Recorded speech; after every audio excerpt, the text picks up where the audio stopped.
Hello! To remove SIM card from your Samsung Galaxy A06, you need to take out the SIM tray first, using this SIM tray tool.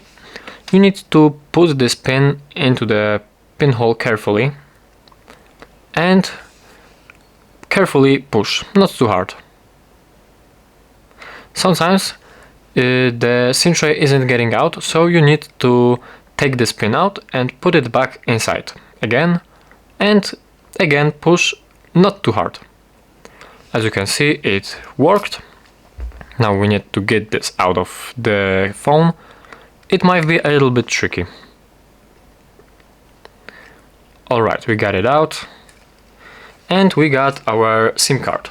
You just need to carefully take it out from the bottom with your finger. As you can see, we got it removed and we put the SIM tray back into our phone.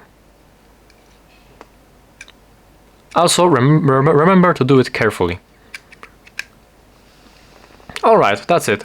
Thank you for watching and please subscribe.